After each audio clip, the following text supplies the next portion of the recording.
Everybody, what's up? Anthony Rudolph here, and welcome back to Born to Create. So our premise is simple.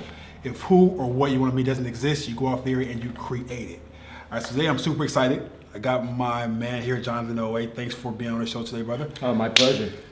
So we are live in the LEORÄVER store with the creator of LEORÄVER. So let's hop right in. So I was looking at your bio, and it talked about how your grandparents came here over 130 years ago. Mm-hmm. So talk to me about how you got here, why you came here, and why are you the man you are now? That's a really big question. Yeah. But I will mention this first, like this new boutique that we're launching right now, it's in Venice, California. Right. And this is where I grew up. Okay. And so a lot of the Japanese fishermen, from 130 years ago, they settled into this area, and as well as Long Beach, and we kind of got our start here, right. As well as in farming in the Central Valley. But after I left college and I started my career, I really wanted to get into the clothing business, and I got that start with a company called Gilda Marks, which was back in the 80s and 90s the world's biggest leotard brand and manufacturer. Leotard is like ballet, and is that what? That's where it started. Okay, but okay. Then it really picked up steam as the aerobics thing with Jane Fonda, that whole thing. That was kind of the start of the fitness industry, really. Okay. Was the women's aerobic industry. Okay. And for me, it was about launching their brand in Japan and building a whole division of the company out there for them. Okay. And that was like a phenomenal experience. And it really got me started in what I wanted to pursue, and a very specific part of the clothing industry. Okay. The bodywear industry, whether it was, say dance leotards or aerobic leotards, was about taking this new fabric called spandex, which was revolutionary in the 70s and 80s, and using that to basically shape a woman's physique, make her look more attractive, and improve her self-image as she looked leaner. Then she even exercised more, and she found that all those improvements, that how she looked, because women exercise and people have motivations that are much deeper than what we think, right? And so what I loved about the whole women's bodywear industry was it was about this self-improvement. Women did it. Women were buying leotards and working out, not just to lose weight, but it was maybe because they had this inner desire, inner hope that maybe if I looked just a little bit better, maybe I'd have a boyfriend, or maybe my husband would love me, or maybe my kids will appreciate me more. It was like for all these deeper reasons that they got into fitness, and I found that really, really fascinating. And that's what really nailed me into that whole industry. And as that went on, and I succeeded in building this division in Japan, the company in the United States really struggled, so they ended up filing for bankruptcy. I ended up selling off, or basically divesting all the business that I started for them there. I eventually moved back home, bought a house in Huntington Beach in 1998, and kind of moved forward with my life. And during that time, I decided to buy a little cut and sew factory that made custom sports uniforms. I'm talking about baseball, basketball, football, and get involved in that industry.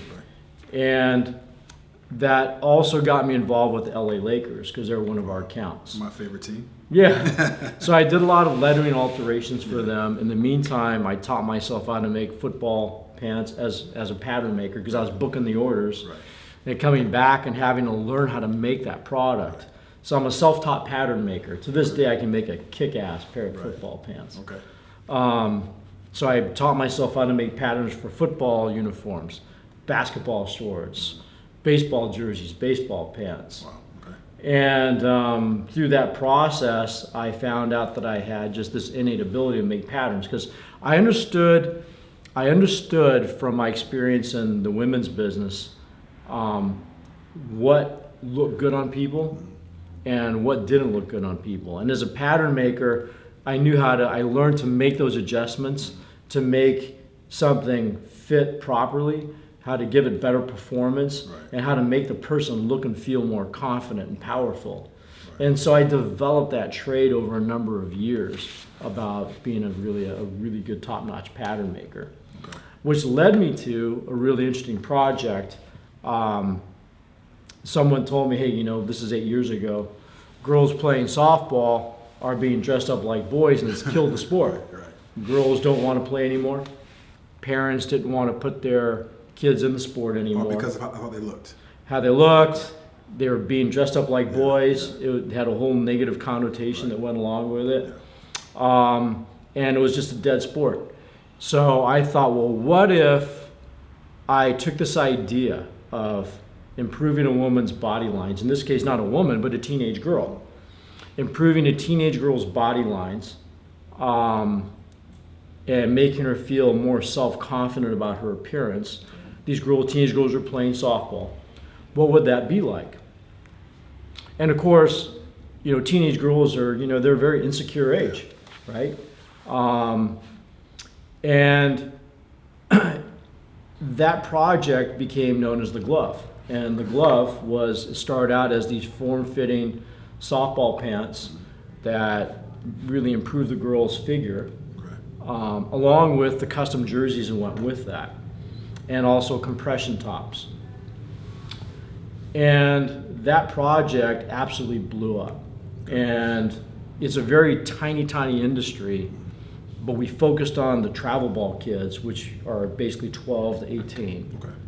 And we focused in on that, and that thing, we blew it up. We influenced the whole sport. So even the other manufacturers, they all basically copied what we were doing, and following our lead, we changed the whole sport.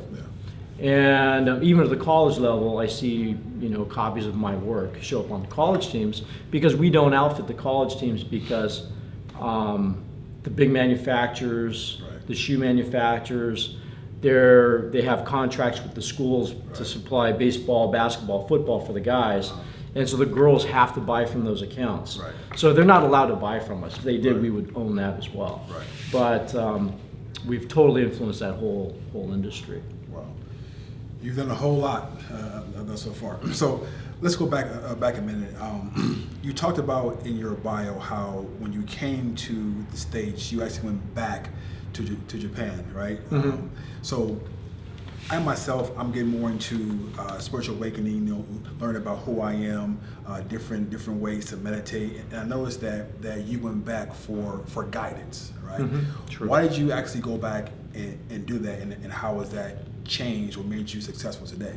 Like going back home for that awakening. Sure. Yeah, I don't think anything that I'm doing now would have ever happened had it not been for that experience. So, and what I mean by that is that coming out of college, I was a business major. I spent 2 years working as a CPA, and I'm licensed for that. But I just found it really unfulfilling. I found that we had clients that were doing stuff that was really cool. And I wanted to be a creator. I didn't want to be somebody tracking someone else's progress or lack of it. I wanted to be a creator. And I had to redefine myself. But to redefine myself, you first have to understand who the hell you are. That's true. You can't redefine something you don't understand. And so my background, my family background is I'm a Japanese Buddhist. And so I moved to Kyoto for 3 years during that stint, and spent time meditating and exploring my own spiritual roots, along with finding a way to live and survive and getting jobs and all that kind of thing. To find this sort of middle path where you could find spiritual enrichment at the same time. I'm not a guy that's going to go hide in a monastery, right? Because I don't think that's authentic either. We have to be able to find our spiritual center and survive in this world full of struggle and greed and violence and and love and joy, all these things, right? We have to find a way to live our spirituality within all that Wild West of what life is, correct? Yes. And so I did that for 3 years, and I said, now it's time for me to go back and dig back in and now make it real. Right. And so after 3 years, I moved back and then found my way into the Guild of Marks path. Got it. So that whole experience put you to where you are today, and it's a really cool experience. But for me, it's been like difficult to sit there and just meditate because you have so many things going through your mind, right? I mean, so many things, good and bad, because you're forced to be quiet. Sure. You're forced to focus on yourself and ignore the world. Now, your empire, didn't come easy, right? I mean, I'm sure there were adversities, there were trials, there were struggles. What was the biggest thing that helped you overcome a lot of the trials? I mean, I'm sure you were told no thousands of times when you're trying to sell your products, when you're building your business. Like, what was the one thing that helped you say, you know what, I'm going to push past and get through this adversity? I think through what I went through with my spiritual training, back in my 20s when I was living in Japan, I came to the realization that the moments when I really had to dig the deepest is when I grew the most. Gotcha.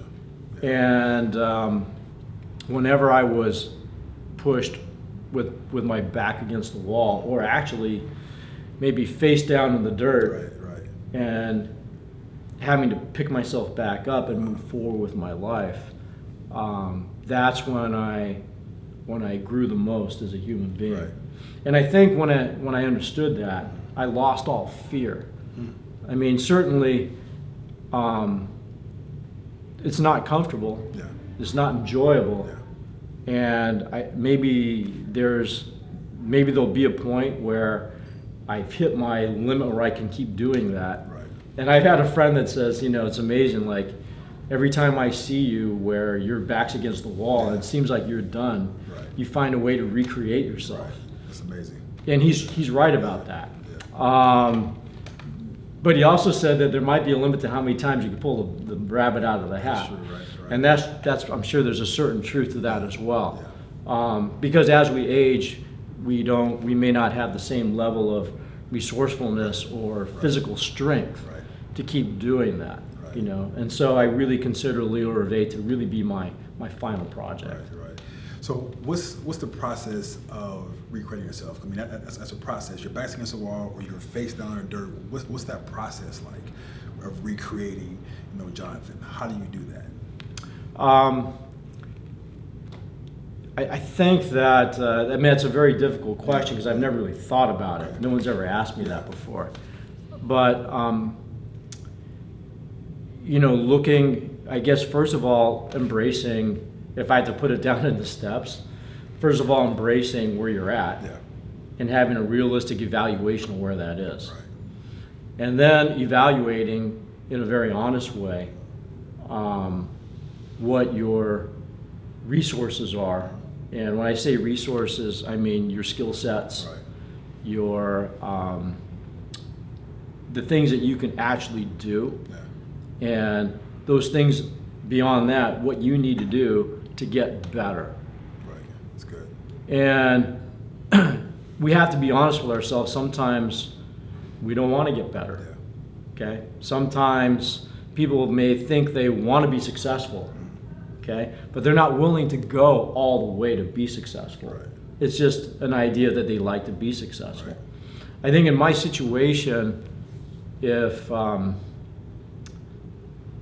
people may look at me and think that I'm a successful guy, and I'd say maybe in some respects and maybe in others not.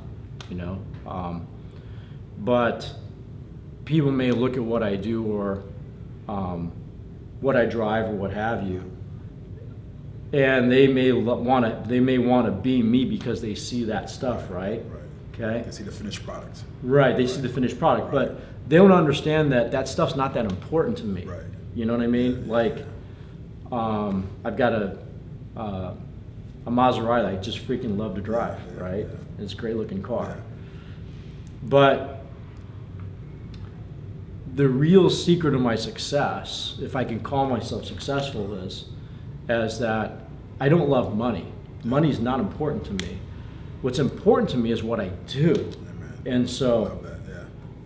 when you see me engaged telling people about the LEORÄVER product, when you see me explain to them the whole process and what it's about and what it does, and when I put it on them and I see how happy they are with it, you know, that's really what it's about. You know, the whole process I've spent in this line, I've got probably well over 1,000 hours of pattern making in it. And you know, working with my fabric vendors to develop the materials to go with those patterns. Because it's not one with the other. A material without the right pattern doesn't work, and a pattern without the right material doesn't work either. You can't transfer this pattern to a different material. It won't work. They have to be married together. And that's why the patterns for one tracksuit won't work with the other material that I have. Really? Okay. Yeah, Wow. there's different materials that work with different patterns, That's right? Okay. And if I change those patterns, or if I change the materials, I got to change the patterns again, right? And so everything is meant to work together. And of course, the bodywear, it's even more critical. When you know you can't take the patterns that I took for those compression tights and put it with, you know, another person's materials. They won't work. They just won't function. And so they have to be married together. It's very, very, you know, I'm very detailed like that. But that's why the product's so good. Right. Yeah, I can definitely tell that you love what you do. I mean, we've had a few projects together, and I just go back to Venice Beach, where not Venice Beach, we're on Shaw's Cove. Laguna Beach. Laguna Beach, and most CEOs, most business owners, most executives would not get down and get dirty and get the shots that you got. I was totally amazed by that. I didn't tell you that because I've never seen it before. People who in your position will get down and get dirty just to make sure that their product is seen how it should be seen. Most people, you know, hire out, but you got down there and you got it done. And you're right. People are not honest with themselves. They want to make excuses and like stay where they are, and then say, hey, this is where I am. This is what I want to achieve. I'm gonna do what it takes to get there. But yeah, I totally commend you for that. I mean, that's something I've never seen before. So before we hop into the LEORÄVER line, I want to ask you this. So I've had a few mentors in my life, right? And one thing has been synonymous is that, and I think when our second meeting, you said, I don't want to be in the same position next year as I am this year. You want to advance, and I think that's something that people who are high achievers share. They share that position. Like this year I'm here, and next year I want to be here. I don't want to sit still, right? I mean, I can be in a forward focus, but as long as I'm moving forward, right? And the money that your company's making, I can see that it doesn't define who you are or show who you are because you're much bigger than that. And most people focus on the money. You know, I'm doing this business so I can make $1 billion, right? And what I've seen is that if you focus more on the money, you will never achieve that success because the money comes and money goes, but who you are remains the same, right? So the mindset of you wanting to always advance, where'd that come from? How'd you have that mindset? Is my first question. Sure. Well, first I want to revisit something you just brought up. Sure. Most people, I think, a lot of people, they want a certain lifestyle, right? And they envy a certain lifestyle they may see. Right. But the people that are successful, it's not about trying to have that lifestyle per se. It's really, it comes from being in love with what you're doing.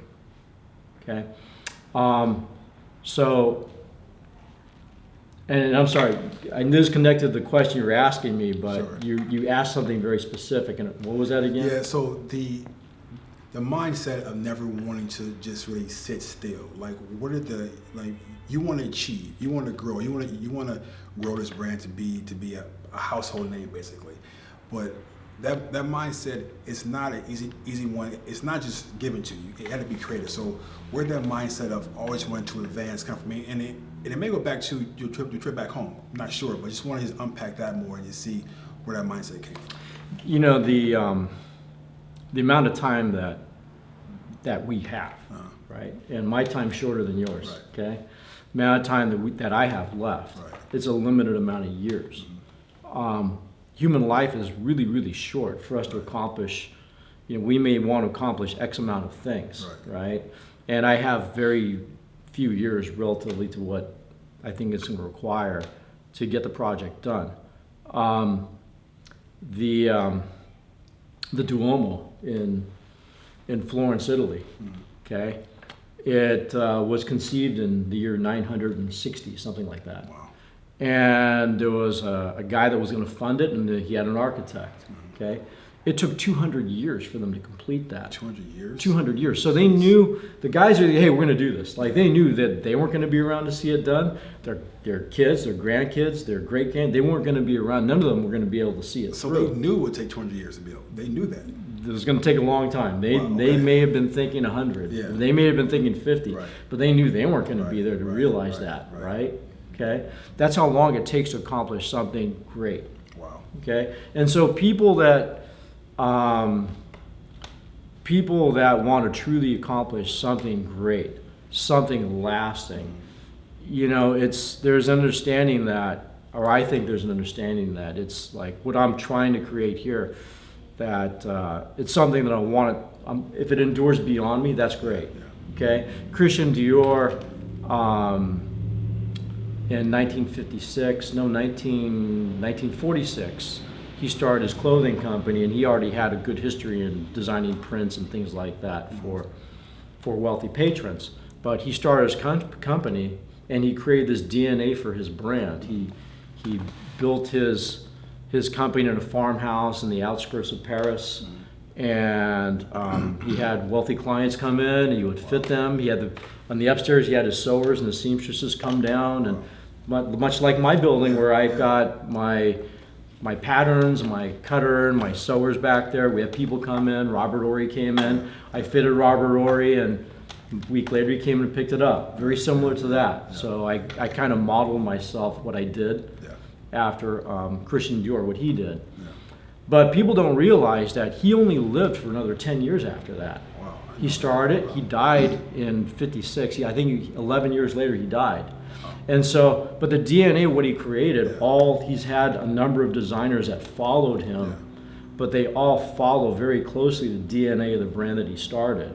So it's very, very close. They've actually keep revisiting things he did in that 11-year span and redoing it.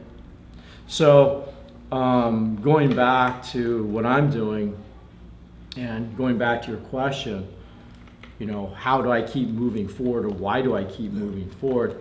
It's really because for me, when I get to a point where I'm not moving, you know, I might be existing and maybe I could sit home and watch TV, but, you know, or do something, right? I get scared, okay? I get scared standing still.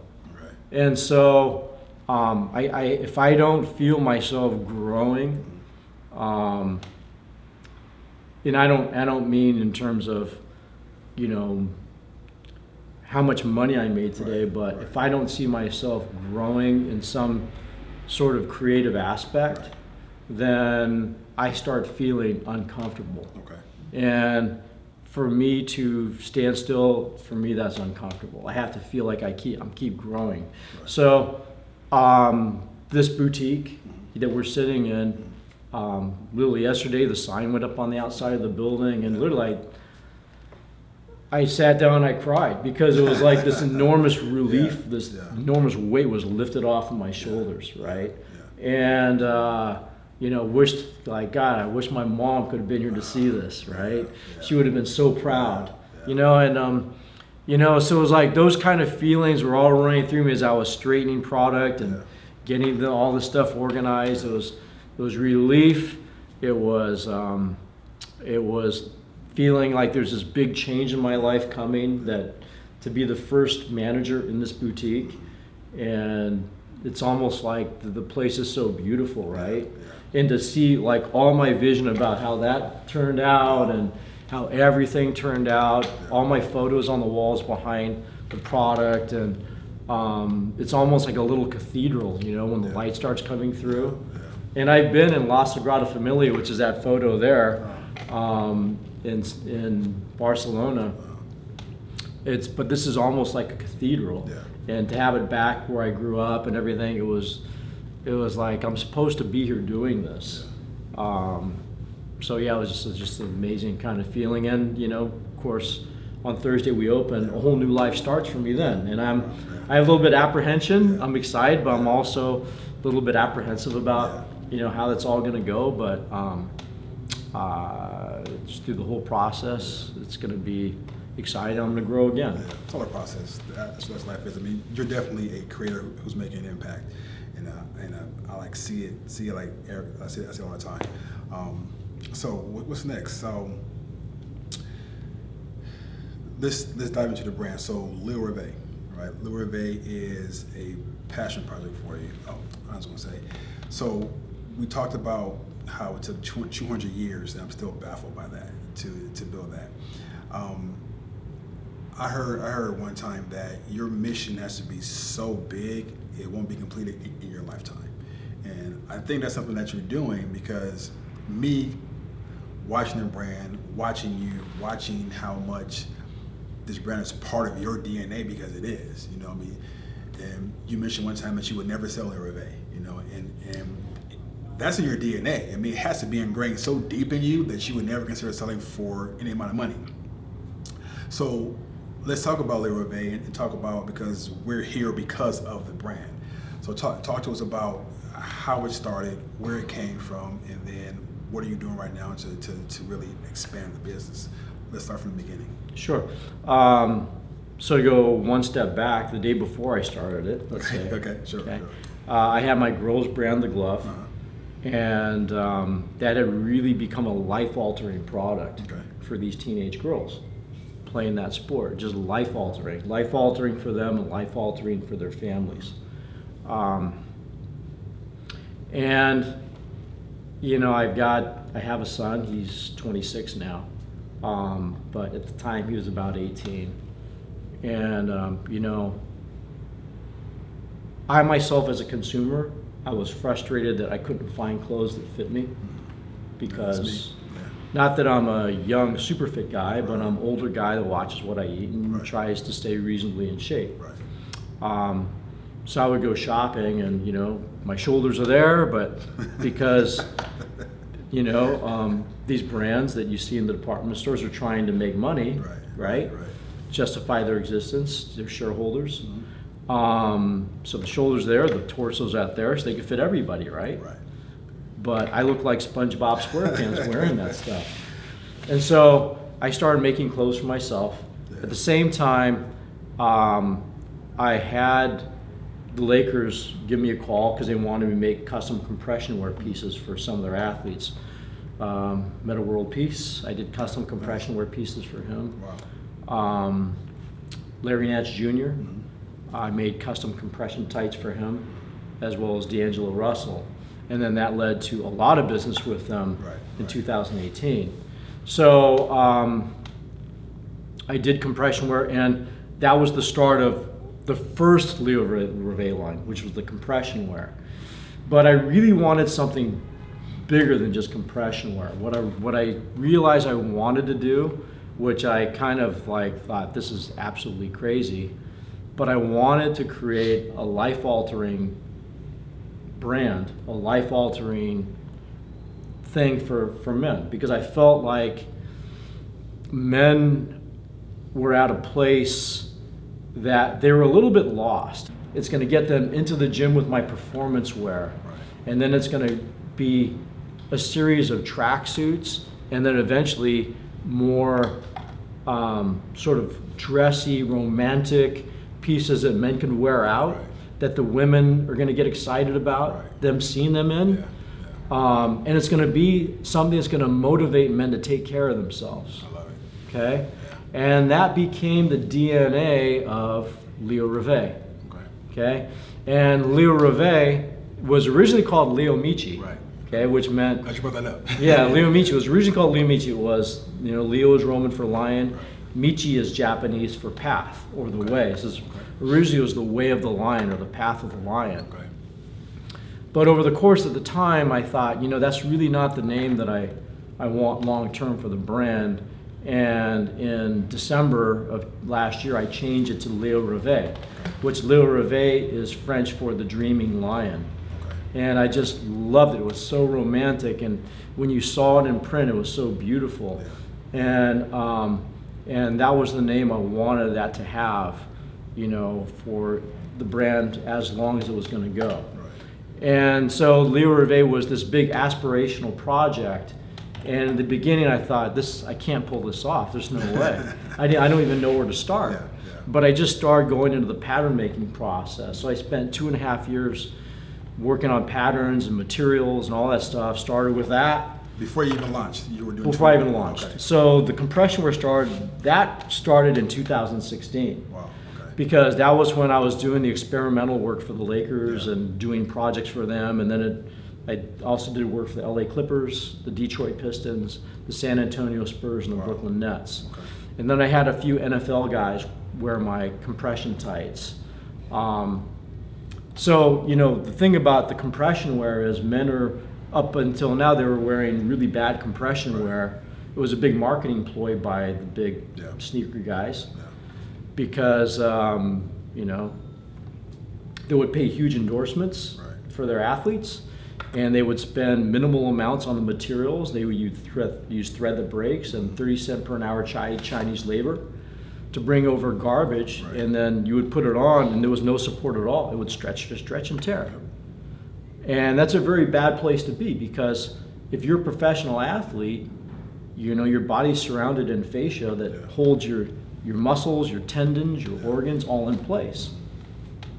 So it's like having a car you think has great brakes, has no brakes at all. Hit the brakes, it's not going to stop, right? Yeah. But the brakes are right there, because when you put on mine, and if you're a professional athlete or an amateur athlete, you know, you're going to have a lot of support for your hips and your joints. So you subconsciously, you know this is good for you. You know that you're going to be safer and healthier wearing this product. So it's like a phenomenal product. So that speaks for itself. And then it goes into the tracksuits line. I go through every single line, but you know. Let's talk about each line. So I mean, you have several. So take us through each line. Like, what's the purpose of each line and why you designed it the way you designed it? Okay.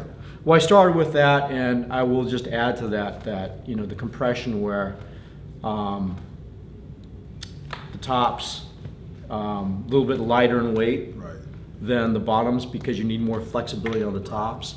It comes in 10 different colors that follow a lot of our professional sports teams. So were the colors, what was it, purpose, or did they just evolve, or did you just model them after the sports team? Why all the different colors? Oh, they told me what colors. There you go. So, you know, the equipment guys for the Charlotte Hornets. Gotcha. You know, now they're New Orleans. now the New Orleans. But the guys for the equipment guys, the LA Lakers, LA Clippers. I mean, they specified to me the colors that I had to use. So we had to go through and match the colors. But it's good because also the NFL teams use a lot of the same colors. Gotcha. Okay. So Matt Barkley, he's the backup quarterback to Josh Allen for the Buffalo Bills. His agent asked me to send him some tights because he loves our product. And so I just shot off a couple pairs of tights to Matt Barkley just last week. Oh, it was last week? It was last week. Okay. In the shade blue, which is right there. Okay. So that's the same color the Buffalo Bills use. And so, you know, he's in our tights now. And again, I think he's 30 plus years old now. And, you know, these guys, athletes have issues, right?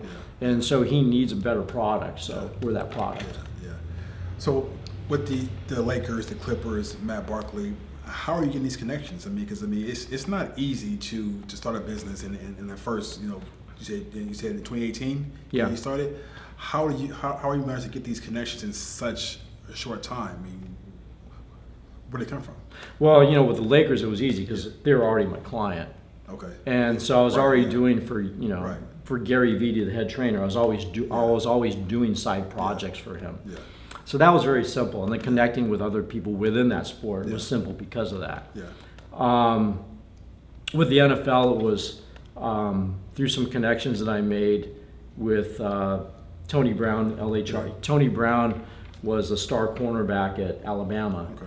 And he came through and he was one of our early influencers. He went to LA Chargers for training camp, and so I connected with them. And with LA Rams, I also connected through it with them too. Wow. So it was, it's really hard for me to explain how it happened. I can't tell you, do this. Just happened. It just ended up there. Yeah. Yeah, you seem to be a connector, and things just like come to you. And I mean, and again, I think it goes back to the time you spent back home studying and just redefining who you are. Because I was on, I think Instagram. I sent you a screenshot of, I was scrolling, I saw an ad, and someone was wearing a LEORÄVER shirt. I'm like, this guy's everywhere. It's everywhere. And then you talk about the MMA industry. We talked to a guy who's going to the Utah Jazz, and there's a gentleman who you connected with recently who was on Chicago Fire, an actor. Yeah. So it's like Aubrey Marquez. Yeah, Aubrey Marquez. So it's like you're connecting with these people, and it seems like they're just drawn to you. And for me, it goes back to, if you're doing what you love, things will come to you. I mean, you're not forcing anything. You seem relaxed, you seem happy, and so let's get back to a different line. So we have the compression wear. What's the next in the lineup? Next after that would be our first tracksuit line is the Palisade Flex. Okay. The Palisade Flex is, in addition to the compression wear, the Palisade Flex really got embraced by the bodybuilding community. Okay. Because the material, it breathes, it stretches, it's lightweight, and the bodybuilder guys would put it on really, really tight, and they would see like just their guns popping out all over the place. They love that. And they just loved it, right? Yeah. They just loved it. And they would wear the pants like skin tight, as well as the shorts, and they absolutely loved that product. So that became kind of one of our portals into the men's bodybuilding industry. And also I would add to that, one of the reasons why we're a 2-minute walk from Gold's Gym in Venice, like the mecca of bodybuilding. That portal was related to being here in Venice next to Gold's Gym, along with our compression wear.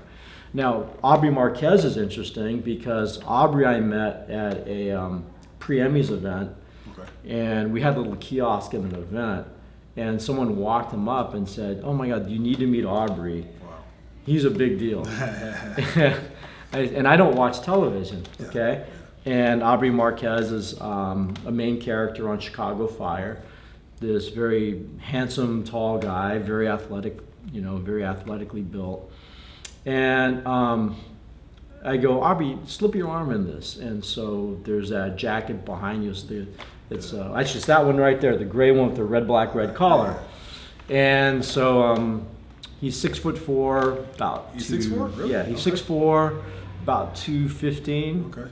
220. And so I go, "Put this on." I grab a large, slip his arm in it. He puts it on, zips it up. He goes, "How'd you know what size I was?" I go, "Because it fits perfect." I go, "No, I know, you're 6'4", 220. He goes, "How'd you know that?" I just know. Because I'm used to fitting people. I know I work with professional athletes all the time. And so he goes, "I just can't believe how good it fits and how good it feels."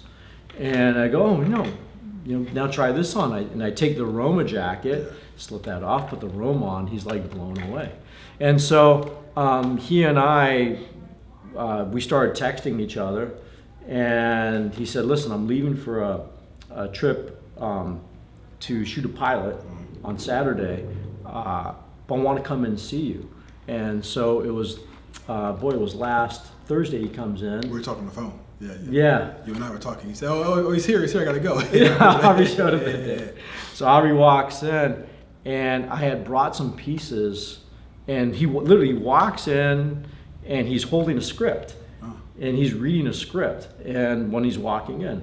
And he goes, yeah, I'm going to go see the director for this new pilot. And he's telling me about the pilot. I can't talk about it because, you know, it's confidential. Because I'm telling you, the show is going to be dynamite. Yeah. It's going to be dynamite. And I can hardly wait to watch it. Okay. So I go, Aubrey, here, I brought this for you. Let's get this on you. And puts on the pants. He looked just fantastic. And I put a Roma jacket on him. And you know, it's going to be this action role that he was going to go talk to the director like literally 2 hours after he left here. And you know, there's a very good chance we'll be outfitting him for his role. So he wore the outfit to see the director? See the director producer. I like that. Director I like slash that. producer. That was awesome. I like that. Because he wants to wear it in the show. Yeah. And you know, he's really excited because in his role, it's an action role. Right. He literally can wear our product and any of our tracksuits or even the Roma, and he could be doing his martial arts and all that kind of stuff in our product because it stretches, it flexes, it breathes. It's very natural, and so he's very, very excited about all that. Okay, awesome. Still connected. Okay, so we have the compression wear, we have the Palisades, we have the Roma. Is that it, or we have more? 8th Avenue. 8th Avenue. Okay, talking about 8th Avenue. Yeah, so the 8th Avenue is our luxury tracksuit. It's made from a micromodal fabric. Micromodal is made from the cellulose of beech trees. Oh, nice. Okay. They grind them down, extract the cellulose, create the fibers. We blend it with some spandex and knit the fabric. All my patterns, of course, are bigger in the shoulders. They're tapered, meaning they're cut sort of like that to give guys this sort of V-cut masculine look. Right. And everything, like whether it's the Palisades, the 8th Avenue, or the Roma, they're all cut with that same very traditional masculine look to it. The necks of the 8th Avenue, they're color coded with a lot of our favorite sports teams because you know, I really love sports. Right. It's part of my DNA too. Right. So we've got the Chicago, which is the red, black, red neck. We've got the Star, named after Bart Starr, which is the Green Bay Packer, forest green, gold forest. Right. We've got the Mamba, which is the purple, gold, purple neck. I like that one. The Mamba, and the Lightning, which is for the Chargers, which is the Columbia gold, Columbia neck. Right. And so we kind of built the line that way. But it's a luxury tracksuit. The pants are very fitted. It's got what I call a modified European cut to it. Europeans wear their pants really, really narrow at the bottom, but American guys were a little bit bigger in the legs and the hips. So I had to bring it out just a little bit, but still has a narrow cut at the bottom that I want. It's a very slenderizing kind of look that guys like, but it's not overly done where they feel uncomfortable in it. Yeah. They feel still very comfortable in it. They know they look good. So there's that, and the 8th Avenue pant has the horizontal, like heavy metal, flat black zippers on it. These right here? Yeah, that's it. With a little patch on the side. The patch is on the other side. So we've got our LEORÄVER patch on that side. And it's a karate style pant in the waistband, so it's got the tie. Yeah. But it's super comfortable, very neat looking. You know, like I tell people, that's to wear it to, you know, you want to go out on an evening, you go out in that to the movies or something, you can wear it to a business lunch meeting and feel like you're very appropriately dressed. Definitely. And then of course the Roma is it's our 1940s field jacket looking piece, which is a very traditional looking, almost in a way kind of military with this flip up collar, looks like you're in the Matrix, you know? And going back to the 8th Avenue, I'm sorry, I modeled that after like a 1960s tennis suit. Okay. So it's like I got this 1960s retro look where you could wear it with the shorts or with the pants. You know, so it's got that kind of old school kind of feel. And I think that's what I wanted for the line, is I want to have this very masculine, traditional kind of look, you know, to it. And take men back to our roots, you know, when we had more like, you know, we really had more traditional ideas, right? And that's not to say, I mean, I think right now, to have a very traditional feel for masculinity and adapting that for this new era, right? I think that's very, very cool. And I think women also will really relate to that. Yeah. You know, believe it or not, women still would love it if you open the door for them. Yeah, of course. They would love it if you bring them a flower. They would love all those things, even they may say something else, Yeah. right? Yeah. And I think this line has that old traditional romanticism to it, but it's got all these new materials and these new twists to bring it into this new era. It's funny you say that because my wife, she's like, Mom, I don't care if you open my door for me. I didn't do it one time. I got the meanest look I've ever got. I'm like, but you say you didn't care. Well, I do care. So you're right. They definitely care. And the stuff fits amazing because when we first met, our first meeting, you mentioned that how when you find a good pair of pants, you want to stick to that one pair of pants because once you find them, they're gone. And I said, that's me because I have like probably 40 pair of pants, but I wear maybe 3 because I cannot find the ones that fit like I want to. And then when I put your stuff on, I was totally amazed. And even for big guys, you know, I'm 6'4", like 250. Edit that part out. Don't tell my mom. So, but it fits. I mean, it fits and it goes on, and I'm comfortable in it. So, yeah, the stuff fits great. So, next for LEORêVER. So you're doing a lot of push right now, a lot of media, a lot of content, a lot of you're growing your Instagram, your Facebook. You have people representing the brand, influencers. So I see you're out there doing a whole lot in the industry. So where's your focus? Is your focus on more sports, more blue collar, white collar? Like, where is your focus, and what market do you want to dominate? Is it everybody, or where are you focusing on right now? Wow, you know, that's a really big question, but it's a question that at this point in time I really need to lock in on, don't I? Yeah. In the beginning, we were focusing more on athletes. Okay. And when I say athletes, I mean professional athletes. But then what I realized was that people following the professional athletes are not necessarily our customer. Okay. Our customer is a guy. Mm-hmm. It's a man that cares about how he looks and feels. Okay. He cares more about his diet. He usually is someone that professionally is really pursuing something. Gotcha. And I'm talking about, like, we have a lot of guys that are architects, engineers, we have doctors. Yeah. We have a lot of guys in fitness. Okay, To be transparent, your stuff is not cheap. It's not. Yeah. So, And it's not supposed to be That's supposed either. to be right. One thing I didn't mention is that all of our products are made in my building. When I talked about my building, Huntington Beach, we did talk about that, but it's all made in Huntington Beach in the United States. So we're one of the few remaining American-made clothing companies. So, which I love. I love being that last guy standing. I just love that. Yeah. I get off on that. It's exciting to me, right? So, you know, our manufacturing costs are roughly, you know, probably about 40 times everybody else's. 40 times? Yeah. Wow. Yeah. Think about this. Chinese labor's 30 cents an hour. Crazy. Okay, my labor's more about, you know, $20 an hour. Right. You know, we have workman's comp, we have all these other things. Right. You know, so yeah, when you look at $20 versus 30 cents, I don't know what that number is, but it's probably That's a lot. close to about 80 times.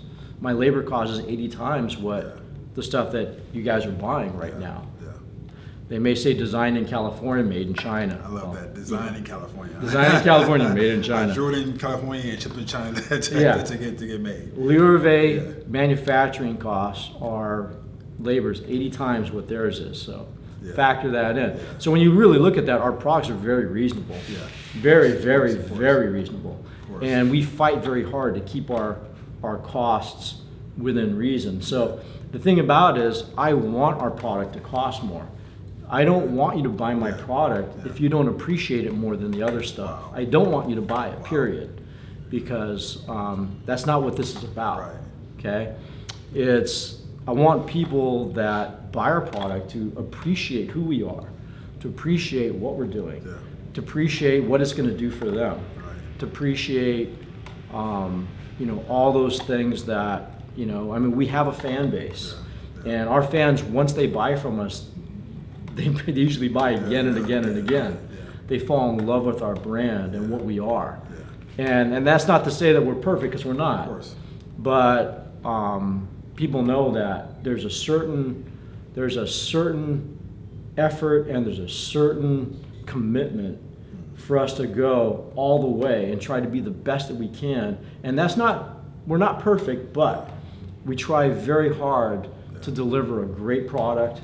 We try very hard to operate with integrity. And that's not in a phony way where we're going to come up with all these bullshit rules and try to tell you all this business. No, we live it. Right. So the way that I treat you, I treat all the guys in our building, on the production floor. And, I'm not there as much as I'd like to be now, but they love it when I'm back and I'm in the back working on patterns and things like that. So, and we live it in a real way.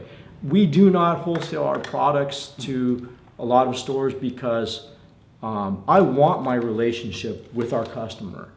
I don't want Bloomingdale's to have that relationship with my customer. I've worked really hard on what we're doing that I want that relationship with that consumer, because we want them to have a relationship with our brand. We want them to understand and feel that from us. Thought that real quick. So just so I understand, so if Bloomingdale's or Macy's or Nordstrom came to you, you wouldn't sell to them? Not unless there was a real good reason. Okay. Like, for example, there would have to be a very specific reason that I would sell something to them from the line that was very focused. Okay. But the problem is that they would never ever be able to sell the product to the consumer or care about the product the way that we care about it. And once, if it doesn't perform a certain way they want to, then it won't be there. Right. So there's no long-term benefit for us. Yeah. The long-term benefit for us is to help you understand what's so special about the product. Right. And create that relationship and that understanding that you have. People that we explained, I had someone come in today, even though we're not even open yet. Right. He came in, he was walking his dog, and hey, I saw the sign, what is this? And he spent about 30 minutes trying product on and saying, I'll be back Thursday. Wow. I want the black pants, I want the charcoal pants, and I want the Roma jacket. Right. He just absolutely fell in love. He said he couldn't believe that there was something that made him look and feel the way that he did when he wore our product. And that's basically a reaction from everybody that tries it on. Yeah. I find that fascinating, because it's not common that companies really care about the customer journey and how the customer feels once they put on that product or try that product. That's super rare, and I tell entrepreneurs, I tell business owners that, hey, focus on the customer journey, because if you do, they will come back. They will tell their friends about the product, because too many companies spend all their money on trying to get new customers, but ignore the ones who already trust them and love them, right? And I see you doing that. Is that you're not concerned with having Bloomingdale's or Macy's or Nordstrom's have your product. You're concerned about the customer journey and how they feel and their experience. And for me, that's fascinating, because that's been lost. That's been lost in our current era. So congrats on that. Thank you. So this show is for entrepreneurs who are beginning, who are intermediate or advanced, but need to hear success stories, people who, like you said, who are not perfect, people who have had struggles, who have had adversity, because the thing I've found is that most people think that they're going through what they're going through alone, and no one's ever experienced what they're experiencing, and of course that's not true. And I always ask my guests, like in closing, give us 3 action steps that we can take right now just to start in the right direction, like movement. I mean, anything that's helped you. It's like 3 quick action steps that can help us, move the needle, right? So, and I'll ask you that question. I don't know if I can give you three, but I'll start off with one. Sure. Maybe I'll get to three. Okay. They'll have to come to me. Sure, but sure. I think the first thing is that you need to find out what it is that you want to be good at. You know, for example, okay, like I'm really good at making clothes. I'm really good at understanding how to fit somebody. I'm really good at understanding what I want them to experience when they put it on. And I'm really good at understanding how to create that garment to make them feel that way. Gotcha. Okay? And a lot of people now may be not focusing on what it is they could be doing, that because we live in this very fallacy. Like, this fallacy is that like, okay, I'm in the clothing business, and people will say, oh, well, you're an artist, you know? Right. And maybe there's a guy that makes music, he's an artist. And maybe there's a guy that paints, he's an artist. And people think that's cool and they want to be that, right? Right. But in all honesty, the guy that put in my electrical, you know, his name's Jose. Yeah. Jose's a freaking artist. Jose is like a Mozart with electricity, and he where to put all my lights, and whenever I have anything, That's good stuff. Yeah. you know, Good, yeah. Jose is a freaking artist. Yeah. He comes in and he'll go, oh, okay, I think we should do this and put that there, and you know, and like I've seen him on 20-foot ladders. Like, I'm scared for him, right? The guy's a freaking artist. Okay, there are guys that love plumbing. They are freaking artists. Okay, there are guys that lay concrete. They're freaking artists. There's guys that are police officers. Okay, they are freaking artists. Okay, and I want men to stop thinking that, oh, I need to do music. No, if you do anything really well, and you see not just this as a way to make money, but you see this as a much deeper thing where there's a spirituality in it. Okay, there's a spirituality in the electricity that I'm running through this guy's joint. Okay, there's a spirituality in the way that I'm going to arrest that person and, you know, handle this process. There's a spirituality in the way that I'm going to create this house, or the way I'm going to lay this foundation for this house, the way I want the water to funnel, and, you know, there's a spirituality in the way I want the materials and the way to look on the surface of that concrete. Okay, there's a spirituality to that. Okay, that is art. If you see anything, you could be an accountant and see that as art. Writing software. Yeah. Okay, anything. Okay, there is spirituality and there is artistry in everything that we do. And we have to get out of this thing that the media makes us think that this is art and that's not. Because that's a bunch of crap. Right. Okay? Any man and woman that does anything to that level is an artist. What my customers, they're artists, right? They see things at a deeper level. The LEORÄVER customers, they see things at that level. That's why they appreciate our clothing. Because when I talk to them, they understand it. And they see how they handle their own lives. Like, hey, you know, that's what I do too. But it's not clothing, it's this. Okay? So I'd say that's number one. Let's look at what you do like that. Because that journey for you is really at hand, whatever you do. Okay? I think that's the biggest thing. And it's really becoming a master at what you do. I think that's really the biggest thing.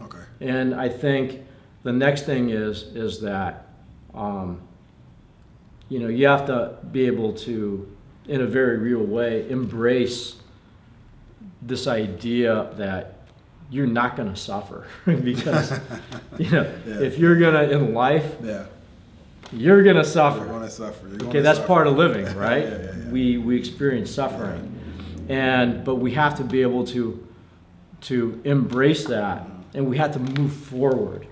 Okay, and every single time that you fall down and you pick yourself up and you realize that I was able to do that and keep going. You know, one of my best, was like in the movie Rocky Balboa, is like, you know, it's not about how, how many times, how hard you hit, it's about how many times you're going to get hit. Get back up. And keep getting back up and keep moving forward, right? You know, it's like, I think that was like in his last one, right? And I think that was like out of all the movies that he ever made, that was like my favorite line. It was that line, That really nailed me, right? Because, and certainly that's something that I relate to. Because I've been hit really, really hard. And I've gotten up every single time. And I just kept putting one step in front of the other, right? And that resiliency, right, is super important. And at the end of the day, you'll feel better about who you are. And, you know, that's a huge part of life, right? And regardless of what you're doing and where you end up, if you do that one thing and you embrace what it is that you're doing, you know, and see it that as being important and doing as good as you can, that right there is success, right there. Let's forget about what kind of car you drive. Let's forget about where you live. You do those two things, and, you know, maybe you have, you know, the third thing, having people that you love and hopefully love you back. If you have those three things, you're successful. Period. Period. Period. I love it. That's it. I love it. Well, we got 3 out of you. We got 3. Perfect. So, in closing, so how do we find you? How do we find LEORêVER? Tell the audience where to go to get this amazing stuff. Well, you can go online to LEORêVER.com, and Leo is LEOREVER. LEORêVER, LEOREVER.com. Okay. And again, LEORêVER means the dreaming lion in French. You go online, and we have our new boutique in Venice at 222 Main Street, Venice, California. That's easy to remember. You know, I had to find an address that was easy to remember. So you did on purpose. 222 Main Street. That's how I knew it was fate that we were here. And we also have our factory store, flagship store in Huntington Beach, and you can find that on our website. And you're on Facebook and you're on Instagram. And what's your personal Instagram? Well, first of all, our company is LEORêVER.official. That's Instagram. .official. Facebook is LEORêVER. And my personal is the Jonathan Oye. So THE. I love that. JONATHAN. Perfect. OE. Perfect. Love it. Well, thank you very much for being on the show. You are a true creator. So now, guys, it's time to get up and time to go create and time to build the life that you want. Remember, if what you want doesn't exist, you go out there and create it. Thanks for watching. We'll see you on the next one. Peace. That was it. Born to create, born to leave, born to survive.